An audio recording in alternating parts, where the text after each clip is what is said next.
ઓમ ભક્તિધારા ગુજરાતી. તો શિવ મહાપ્રદ ગ્રંથની સદગુરુનો અદ્ભુત મહિમા છે, અલૌકિક મહિમા છે. કોઈ સદગુરુનું સાનિધ્ય આપણે સ્વીકાર્યું અને 6 મહિનામાં કોઈ પણ તમને લાભ ન દેખાય, કોઈ ભક્તિ અંકુરિત ન થાય, તો અન્ય સદગુરુની પાસે જઈ શકાય છે. પણ જે સદગુરુને તમે છોડ્યા છે તેની નિંદા ન કરે, તેની ટીકા ન કરે, તેના અનુયાયીઓ હોય તેની પણ નિંદા ન કરે. ઘણા લોકો એવું કહે છે કે એકવાર સદગુરુની કોઈની કંઠી બંધાવી કે અથવા એકવાર મંત્ર દીક્ષા લીધી પછી અન્ય સદગુરુની પાસે ન જઈ શકાય. પણ શિવ મહાપ્રદ ગ્રંથની અંદર 6 મહિનાની અવધિ આપી છે. 6 માસની અંદર તમને આધ્યાત્મિક માર્ગ ફલિત થતો દેખાય, જીવનમાં કંઈ નવીનતા દેખાય અને જીવનમાં કોઈ પરમાત્મા કો માર્ગ જો દેખાઈ રહ્યો હોય તો એ સદગુરુનું સાંધ્ય ન છોડવું, એવી પણ આજ્ઞા કરવામાં આવે છે. તો ગુરુલિંગનો મહિમા ગાયો, પાષાણ શિવલિંગનો મહિમા ગાયો. બાણ શિવલિંગ, કોઈ પણ નદીની અંદર પથ્થરો તણાતા તણાતા જતા હોય લિંગાકાર બની જાય તેને બાણલિંગ કહેવાય. એમાં કોઈ પણ નદી માટે વાત કરે છે. અને પછી સપ્તગંગાઓમાં જે શિવલિંગો નિર્માણ થાય તેને શ્રેષ્ઠ માનવામાં આવે. અને સપ્તગંગાઓની અંદર પણ માતા નર્મદાના જલપ્રવાહમાં જે શિવલિંગો નિર્માણ થાય એ અતિ શ્રેષ્ઠ છે. સર્વ શિવલિંગોની પ્રતિષ્ઠા વિધિ કરવી પડે છે, પણ માતા નર્મદાના જલમાંથી લાવેલા શિવલિંગોની કોઈ પણ પ્રતિષ્ઠા ન થાય તો પણ એ નર્મદાના બધા જ શિવલિંગો પ્રતિષ્ઠિત થયેલા છે. નર્મદાના જેટલા કંકર છે એટલા બધા શંકર છે. તેથી ભગવાન મહાદેવના સ્વરૂપો છે. દર્શન માત્રને પાપ હારિકા, જય જય મા રુદ્ર સ્વરૂપા, જય જય માતા નર્મદા. માતા નર્મદાનો અદ્ભુત મહિમા છે, તેને બાણલિંગ કહેવાય છે. ત્યારબાદ સ્ફટિક શિવલિંગ, હીરા જેવો એક શ્વેત કલરનો કાચ જેવો પથ્થર આવે. વર્તમાન યુગમાં સ્ફટિક કોઈ જગ્યાએ સાચા મળતા નથી, તેથી મોટા પૈસા મોટી કિંમત આપીને ખરીદીને સ્ફટિક શિવલિંગ લેવું નહીં.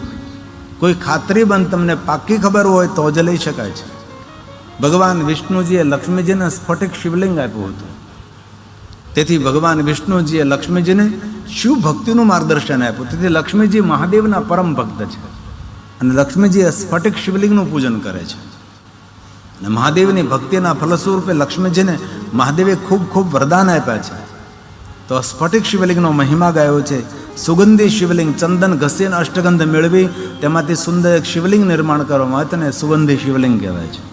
ત્યાર પછી પુષ્પલિંગ, સુંદર પુષ્પોને ભેગા કરી એકત્ર કરીને પુષ્પોમાંથી એક સુંદર શિવલિંગ નિર્માણ કરવામાં આવે તેને પુષ્પલિંગ કહેવાય છે. ધન ધાન્યના લોટમાંથી શિવલિંગો બને છે, તેને યૌગધૂમલિંગ કહેવાય છે. મરકુરીની અંદર અમુક વસ્તુ મિશ્રિત કરીને પારાને બાંધવામાં આવે તેને પારદ શિવલિંગ કહેવાય છે. યોગી મહાપુરુષો માટે પારદ શિવલિંગની પૂજાનો મહિમા છે. સામાન્ય સંસારી મનુષ્યો માટે પારદ શિવલિંગની મહાત્મા નથી, કે યોગી મહાપુરુષો માટે છે. પારદ શિવલિંગ જો રાખતા હો તો તેની પૂજા માટે સાવધાની, કારણ કે પારો એ ઝેર છે, પારો એ પોઈઝન છે. તેથી બને ત્યાં સુધી પારના શિવલિંગની પૂજા કરેલું જલ એ ભૂલથી પણ મુખમાં મુકાતું નથી. રેતીમાંથી બનાવેલા શિવલિંગો તેને બાલુકા શિવલિંગ કહેવાય, જે રામજીએ બનાવ્યું હતું. ભગવાન રામજી જ્યારે લંકામાં જવાના હતા ત્યારે સુંદર શિવલિંગની સ્થાપના કરવા માટે વેળું શિવલિંગમાં, વેળું શિવલિંગ એટલે બાલુકા, રેતીમાંથી બનેલું શિવલિંગ તેને બાલુકા શિવલિંગ કહેવાય. ત્યાર પછી રસલિંગનો વર્ણન કર્યો. સોનામાંથી બને સુવર્ણ શિવલિંગ છે, ચાંદીમાંથી બને રજત શિવલિંગ છે, તામ્ર શિવલિંગ છે, રત્નલિંગ છે, દીપલિંગ છે. ભગવાનને જે દીવો કરીએ એ પણ ભગવાન મહાદેવનું લિંગ સ્વરૂપ છે. ક્યારેય શિવજીનું દર્શન દેવાલય શિવાલયમાં ન થાય તો ઘરે જે દીપ પ્રજ્વલિત કરો છો એ ભગવાન મહાદેવનું સ્વરૂપ છે. એને દીપલિંગ કહેવાય, જ્વાલાલિંગ કહેવાય, જ્યોતિર્લિંગ કહેવાય. તેથી આપણા કોઈ પણ કાર્ય આપણે દીપો વગર કરતા નથી, કારણ શિવ વગર જીવન સંભવ નથી. શિવ આપણા જીવનના સાક્ષી છે, શિવ આપણા જીવનના આધાર છે, શિવ આપણા જીવનનો શ્વાસ છે, શિવ આપણા જીવનનો વિશ્વાસ પણ છે. શુભમ કરોતુ કલ્યાણમ, કલ્યાણ શબ્દનો અર્થ થાય શિવ, શિવ શબ્દનો અર્થ થાય છે કલ્યાણ. જ્યારે દીપ પ્રજ્વલિત કરીએ છીએ એ શિવનું દર્શન છે, ભગવાન મહાદેવનું સ્વરૂપ છે. જેને દીપલિંગ કહેવાય, જ્વાલાલિંગ કહેવાય, જ્યોતિર્લિંગ કહેવાય, અગ્નિલિંગ કહેવાય, કાંઈ પણ કહી શકાય છે. એ પણ એક ભગવાન મહાદેવનું સ્વરૂપ છે.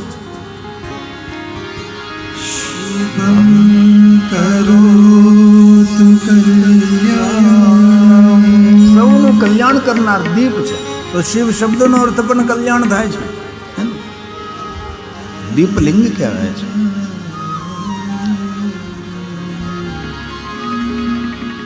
શુભં કરોતુ કલ્યાણમ.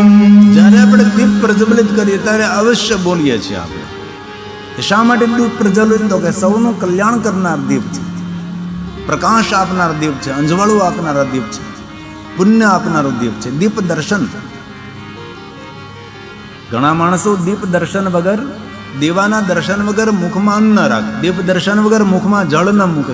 દીપ એ ભગવાન શિવજીનું સ્વરૂપ છે. તેથી આપણે આ રોજ ગાઈએ છીએ, આપણા સૌને કંઠસ્થ છે. શુભમ કરો, શુભં કરોતિ કલ્યાણમ આરોગ્ય ધન સંપદા શત્રુ બુદ્ધિ વિનાશાય દીપ જ્યોતિ નમોસ્તુતે. દીપ જ્યોતિ નમોસ્તુતે. આત્મલિંગનો પણ મહિમા ગાયો છે. આપણો આત્મા જે પણ ભગવાન મહાદેવનું લિંગ સ્વરૂપ છે. ભૂમંડળ પણ એક ભગવાન મહાદેવનું લિંગ સ્વરૂપ છે. આકાશ પણ ભગવાન મહાદેવનું એક લિંગ સ્વરૂપ છે. લિંગાવલીની અંદર, લિંગ પુરાણની અંદર વિસ્તૃત આના માટે ભગવાન વ્યાસજીએ વર્ણન કર્યું છે. પણ શ્રેષ્ઠમાં શ્રેષ્ઠ કોઈ ભગવાન મહાદેવનું પૂજન હોય તો તે પૂજન છે પાર્થેશ્વર મહાદેવ પૂજા. માટીમાંથી જે શિવલિંગો આપણે બનાવીએ તેને પાર્થેશ્વર મહાદેવ કહેવાય. આમાંથી અનેક ભાઈઓ બહેનો પાર્થેશ્વર મહાદેવનું પૂજન કરતા છે. જીવનની દરેક કામનાની પૂર્તિ કરવા માટે શ્રેષ્ઠ કોઈ ભગવાન શિવની પૂજાની પરંપરા હોય તો એ પાર્થેશ્વર મહાદેવની પૂજાની પરંપરા છે. રાજા મહારાજાઓ પાર્થેશ્વર મહાદેવનું પૂજન કરતા. રાજા મહારાજાઓને ક્યાં વાત કરો? રામજીના પિતાશ્રી પાર્થેશ્વર મહાદેવનું પૂજન કરતા હતા. રાજા દશરથ, ગુરુ વશિષ્ઠ મહારાજે કહ્યું કે તમે પાર્થેશ્વર મહાદેવની પૂજા કરો અને પુત્ર કામનાની પૂર્તિ માટે. તો ગુરુ વશિષ્ઠ મહારાજે માર્ગદર્શન આપ્યું તો રાજા દશરથજી પાર્થેશ્વર મહાદેવનું પૂજન રોજ કરતા હતા. અને ત્યારબાદ શૃંગી ઋષિ, જે ઋષિના માથામાં શિંગડું હતું એટલે શૃંગી ઋષિ કહેવાય, એને શિંગડા ઉગ્યા હતા શૃંગી ઋષિ, એટલે એનું નામ છે શૃંગી ઋષિ. માતા કૌશલ્યાને, માતા સુમિત્રાને અને માતા કૈકેયીને સુંદર પાર્થેશ્વર મહાદેવનું પૂજાનું માર્ગદર્શન કરનારા શૃંગી ઋષિ છે. તેથી જીવનની દરેક કામના, દરેક મનોકામના પૂર્ણ કરવા માટે પાર્થેશ્વર મહાદેવની પૂજાની પ્રધાનતા દેખાડે છે. એક શિવલિંગથી લઈને 10,000 શિવલિંગો, 10 કરોડ શિવલિંગોનો મહિમા છે.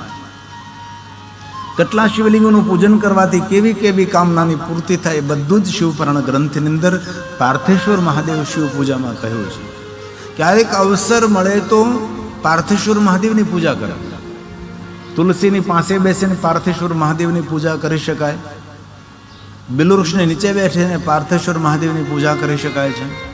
વડલાની નીચે બેસીને પાર્થેશ્વર મહાદેવની પૂજા થાય.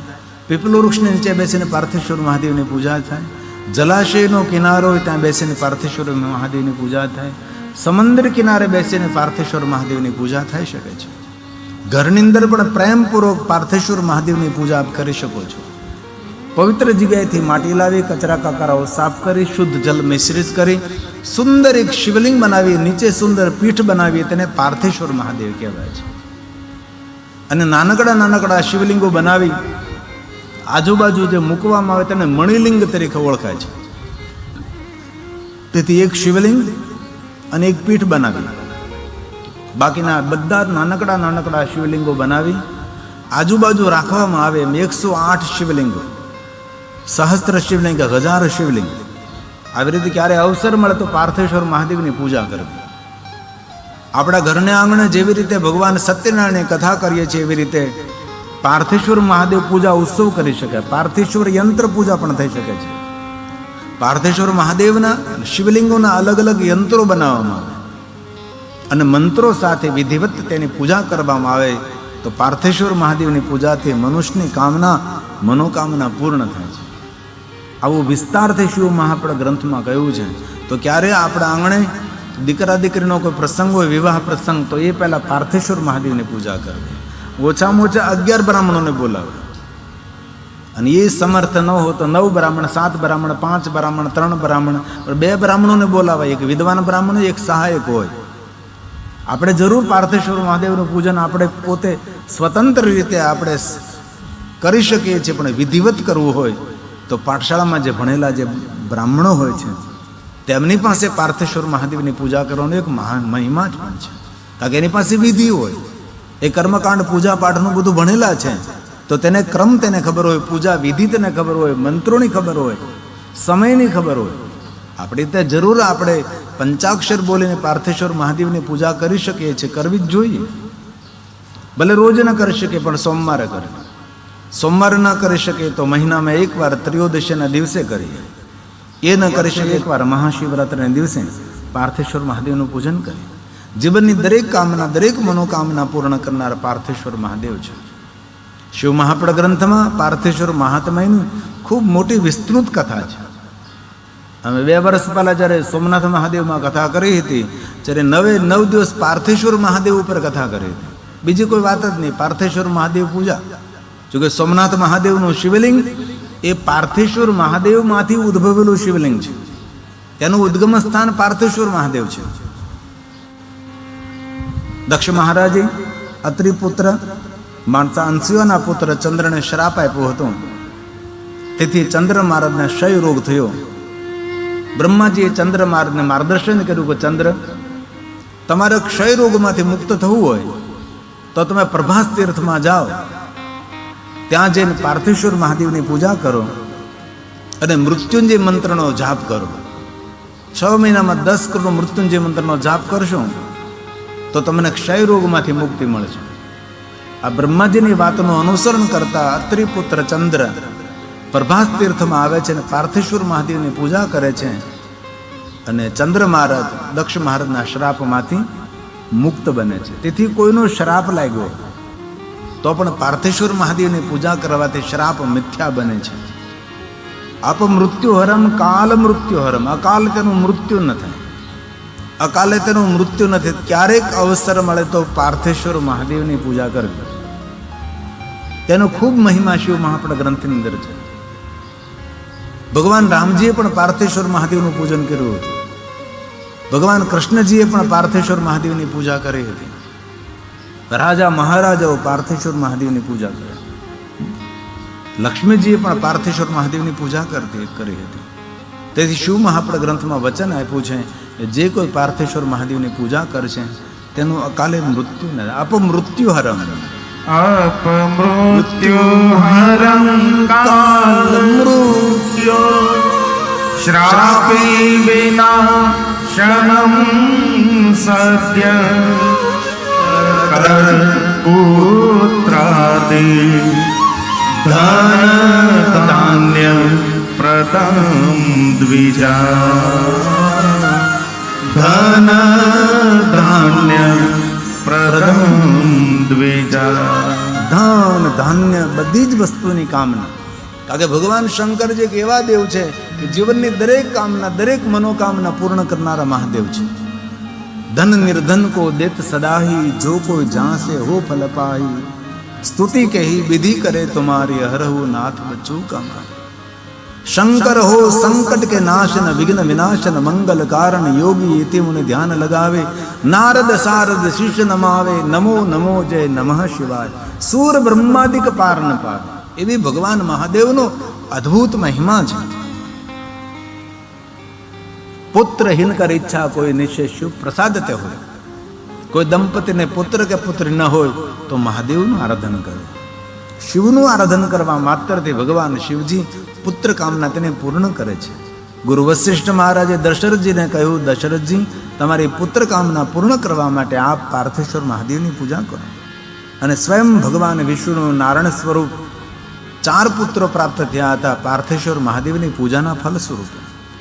તેથી વિશ્વના કોઈ પણ દેવી દેવતાઓની ઉપાસના આપણે કરતા હોય, પણ ભગવાન મહાદેવની સાધના ઉપાસના જીવનમાં પ્રધાન સમજવી. શિવ વગર કોઈ ઉપાસના સફળ થતી નથી. શિવ વગર કોઈ દેવતાઓ કૃપા કરી શકતા નથી. દક્ષ મહારાજે બહુ મોટો યજ્ઞ કર્યો હતો. આટલો મોટો યજ્ઞ કર્યો છે કે વિશ્વના ઋષિ દેવતાઓને નિમંત્રિત કર્યા હતા, પણ જેની અંદર શિવનો સ્વીકાર નહીં હતો, જેની અંદર શિવનો બહિષ્કાર હતો. જ્યાં શિવ નથી ત્યાં સફળતા નથી, શિવ નથી ત્યાં શાંતિ નથી, શિવ નથી ત્યાં સંપત્તિ પણ નથી, શિવ નથી ત્યાં શ્વાસ પણ નથી. તેથી શિવ વગર આપણું જીવન અધૂરું છે, આપણા કાર્યો પણ અધૂરા છે. તેથી ભગવાન મહાદેવની ભક્તિને જીવનમાં પ્રધાનતા આપવી તો આપણું જીવન સુરક્ષિત અને સલામત રહે છે. તેથી પાર્થેશ્વર મહાદેવની પૂજા રોજ ન કરી શકીએ, પણ મહાશિવરાત્રિ તો માણસે ભૂલવી જ ન જોઈએ. મહાશિવરાત્રિના દિવસે શિવાલયમાં બહુ ભક્તોની સંખ્યા હોય છે, ભક્તો સમૂહ હોય. કોઈ દી શિવાલયમાં ભીડ ન હોય. ભીડ તો બુદ્ધિ વગરના લોકો હોય ને ત્યાં ભીડ હોય. જ્યાં સમજણ હોય ત્યાં ભીડ ન હોય, ન તો સમૂહ હોય, સભા હોય. સમજદાર લોકો ભેગા થાય તેને સભા કહેવાય, અને બુદ્ધિ વગરના લોકો ભેગા થાય એને ટોળું કહેવાય. તેથી એવો શબ્દો કદી પ્રયોગ ન કરો શિવાલયમાં બહુ ભીડ હતી. નહીં નહીં, કભી નહીં. કથામાં બહુ ભીડ હતી. ભીડ ક્યાં હોય? બુદ્ધિ ભેડ બકરાની ભીડ હોય, ગાટર બકરાની ભીડ હોય. જ્યાં બુદ્ધિજીવી ડાયા માણસો ભેગા થાય ત્યાં તો સભા હોય, ભક્તોનો સમૂહ હોય છે. તેથી મહાશિવરાત્રિના દિવસે આપણે શિવાલયમાં જઈ ભગવાન મહાદેવનું પૂજન ન કરી શકીએ તો આપણા ઘરની અંદર પાર્થેશ્વર મહાદેવની પૂજા મહાશિવરાત્રિના દિવસે વિશેષ પ્રકારે કરવી. આપણી જાતે આપણે કરી શકીએ છીએ. માટીનો સ્પર્શ થાય, આપણી આત્મા ઉર્જાવંત બને. કારણ કે મહાશિવરાત્રિ એ ભગવાન શિવજીના લિંગ પ્રાગટ્યનો પહેલો દિવસ છે. જે દિવસે બ્રહ્મા અને વિષ્ણુએ ભગવાન મહાદેવના લિંગ સ્વરૂપનું પૂજન કર્યું. આપણે બોલીએ ને, બ્રહ્મા મુરારી સુરાચિત લિંગમ નિર્મલ ભાષિત શોભિત લિંગમ. નિર્મલ ભાવથી બ્રહ્મા અને વિષ્ણુએ શિવજીનું પૂજન કર્યું હતું. શંકરજીની પૂજા એટલે હું નિર્મલ ભાવ. પણ આપણે તો એવું માનીએ છીએ કે પંચામૃત ચડાવીએ, જલ ચડાવીએ, બિલીપત્ર ચડાવીએ, પુષ્પો ચડાવીએ. જરૂર એ તો પૂજા છે જ, પણ શિવજીની સાચી પૂજા કઈ? આપણા હૃદયનો નિર્મલ ભાવ. બ્રહ્મા અને વિષ્ણુએ ભગવાન મહાદેવના લિંગ સ્વરૂપની પૂજા કઈ પુષ્પોથી કે બિલ્વપત્રોથી નહોતી કરી. એમને તો ભગવાન પ્રત્યે નિર્મલ ભાવ પ્રગટ કર્યો છે. મનમાં કોઈ મલ નહીં. અને માણસને હંમેશા પોતાની મલિનતા દુઃખી કરે છે. તેથી ધીરે ધીરે જીવનની મલિનતાને દૂર કરવી. જેમ કપડાં મેલા થાય અને કપડામાંથી મેલ ધોઈને કાઢવો પડે, તેમ સત્સંગ કરી અને જીવનમાંથી મલિનતાને દૂર કરીએ તો જીવન ઉજળું થાય. તો જીવનમાં આપણને સુખ પણ મળે, સફળતા પણ મળે, શાંતિ પણ મળે, જીવન જીવવાની અનુભૂતિ પણ મળે છે. તેથી બ્રહ્મા અને વિષ્ણુએ ભગવાન શિવનું પૂજન કઈ રીતે કર્યું? તો કે ભગવાન શિવ પ્રત્યે નિર્મલ ભાવ પ્રગટ કર્યો છે. આપણે જાતને આપણે પ્રશ્નોત્તરી કરો, આપણો છે નિર્મલ ભાવ? આપણે કોઈનું સુખ જોઈને રાજી થતા નથી આવડતું. કોઈની સારી વાત સાંભળતા આપણું મન પ્રસન્ન નથી થતું. આપણે કોઈની સફળતા જોઈને કોઈ દી રાજી નથી થતા. કોઈનું સુખ જોઈને આપણે દુઃખી થઈએ છીએ આપણે સૌ. તો ભગવાન શિવજીની શ્રેષ્ઠ પૂજા કઈ? તો કે નિર્મલતા. કોઈ મલ નહીં, નિર્મલ ભાવથી ભગવાન મહાદેવનું પૂજન કર્યું. તો વચન આપ્યું છે, જન્મત દુઃખ. જે મનુષ્ય ભગવાન આગળ નિર્મલ ભાવ પ્રગટ કરે છે તે મનુષ્યને પોતાના જન્મના દુઃખોમાંથી મુક્તિ મળે છે. અને આપણે સૌ કોઈને કોઈ રીતે તો દુઃખી છે. ભલે આપણે કોઈને કહેતા ના હોય, પણ આ દુનિયામાં સૌ દુઃખી જ છે. એવું ન સમજવું કે રાજમહેલમાં રહી સુખી છે, એ પણ દુઃખી જ થતો હોય છે. એવું ન સમજવું કે કોઈ મોટા પદ ઉપર બેઠો સુખી છે, તે આપણને દુઃખ જ છે. આ દુનિયામાં કોઈ પણ માણસને મળો, હવ ને કોઈને કોઈ. કારણ કે મૃત્યુલોકનું બીજું નામ છે દુઃખાલય. આ દુઃખોનું ઘર છે. અહીંયા કોઈને કોઈને સુખ છે જ નહીં. ભલે માણસ કહે નહીં, બોલે નહીં, પેટવાળો માણસ હોય, પોતે સમજી લે, બીજાને કહે નહીં, પણ જરૂર કોઈને કોઈ વાતનું દુઃખ તો છે. તો અહીં સુખી કોણ? તો કહ્યું, તુમારો ભજન રામ કો પાવે, જન્મ જન્મ કે દુઃખ બિસરાવે. જેની પાસે ઈશ્વરનું સ્મરણ છે, જેની પાસે ભગવાનની ભક્તિ છે, જે શિવજીના ચરણોમાં સમર્પિત છે, જેની હૃદયમાં ભગવાન મહાદેવની ભક્તિ અંકુરિત થઈ છે, જેના મુખમાં ભગવાન મહાદેવનું નામ નિરંતર રહે છે, એ માણસ જગતમાં સુખી રહે છે. કારણ કે તેને દુઃખ ભૂલવાની તેની પાસે કલા છે. તેથી જીવનના દરેક દુઃખોનું નિવારણ ભગવાન શિવ છે.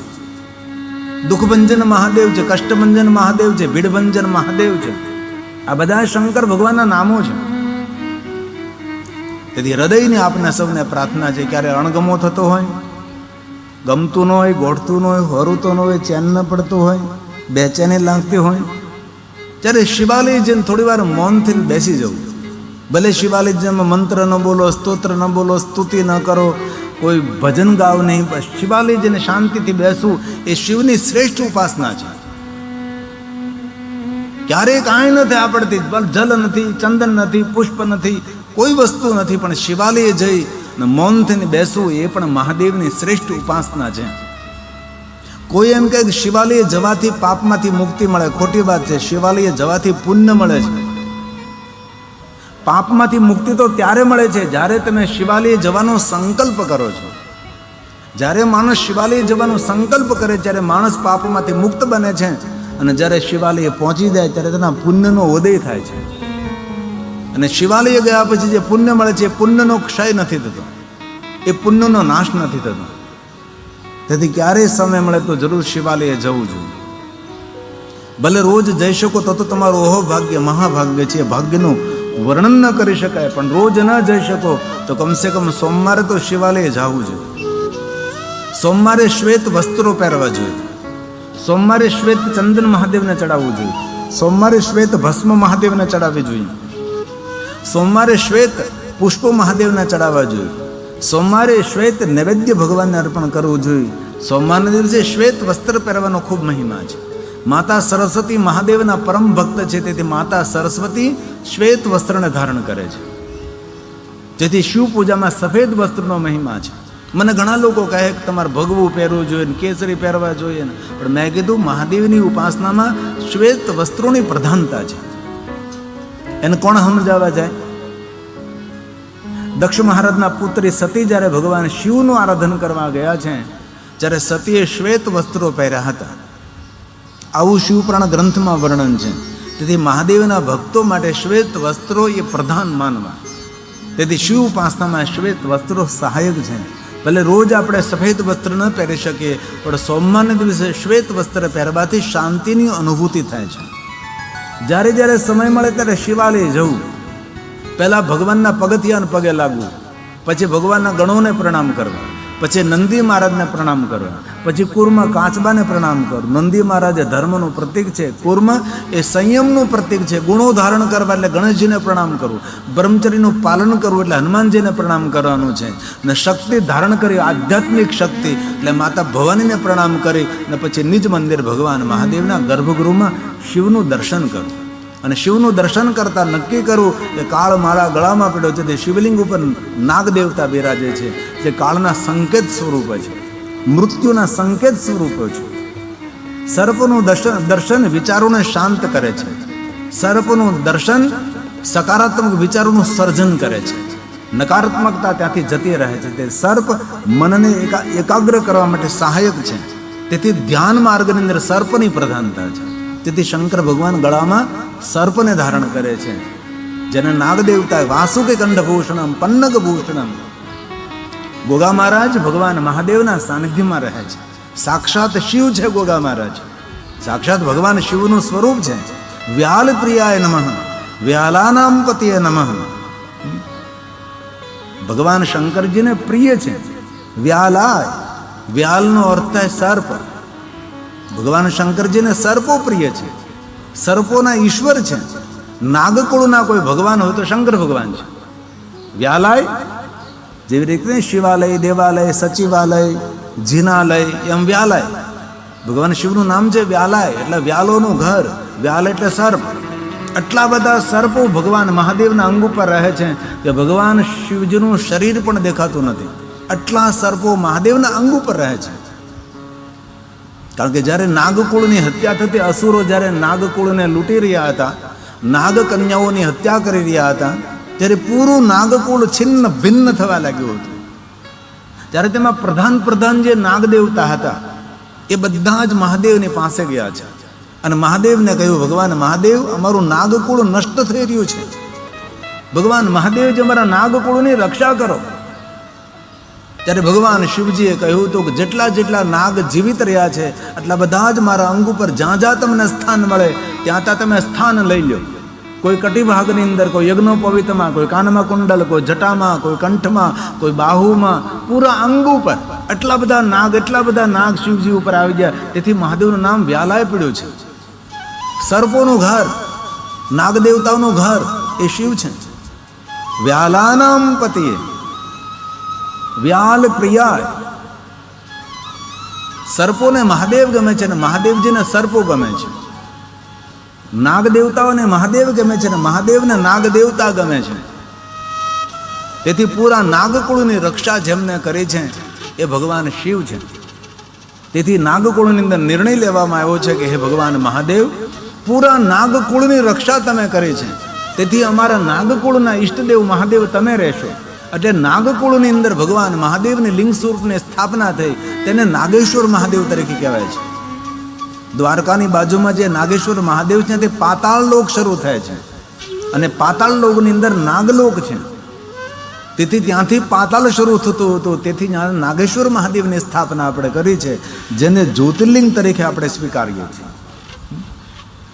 ભગવાન મહાદેવજી ગળામાં સર્પ પહેરી મનુષ્ય માત્રને કહે છે કે મનુષ્ય કાળ તારા ગળામાં પડ્યો છે.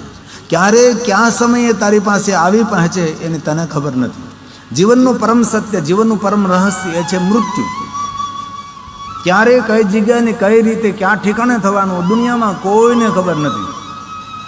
તેથી જે કાંઈ સત્કર્મો, પુણ્યકર્મો, સારા કામો કરવાની ઈચ્છા થાય એ કાલ ઉપર ન છોડવા, એ આજે જ શરૂ કરવું. કારણ કે કાલની કોઈને ખબર જ નથી. એક પલ પછી શું થવાનું એની આપણને ખબર નથી. જીવનનું સત્ય, જીવનનું રહસ્ય છે મૃત્યુ, અને મૃત્યુનો દેવતા છે મહાદેવ. તેથી મૃત્યુ પર વિજય મેળવવો હોય તેને ભગવાન શિવનું ભજન કરવું. જેને મૃત્યુ સુધારવું હોય તેને શિવનું ભજન કરવું. જેને મૃત્યુ મંગલમય બનાવવું હોય તેને શિવનું ભજન કરવું. દેવતાઓએ મૃત્યુને પૂછ્યું કે મૃત્યુ તું શા માટે માણસને ડરાવે છે? ત્યારે મૃત્યુએ કહ્યું, મહાદેવના ભક્તોને હું કોઈ દે ડરાવતો નથી, પણ જે મહાદેવની ભક્તિ નથી કરતો તેને ખૂબ ડરાવું છું, તેને ખૂબ ભય પહોંચાડું છું. ત્યારે દેવતાઓએ મૃત્યુને પૂછ્યું કે ભય પહોંચાડવાનું કારણ કયું? તો મૃત્યુ કહે છે એટલા માટે હું જીવને ભય પહોંચાડું છું કે મારા ભયથી જો એકવાર જો મહાદેવને યાદ કરે તો પણ તે મહાદેવના લોકમાં જઈ શકે છે. તેથી મૃત્યુ સમગ્ર દેવતાઓને કહે છે કે એટલા માટે હું ભય, તેથી સૌને મૃત્યુનો ભય લાગે છે.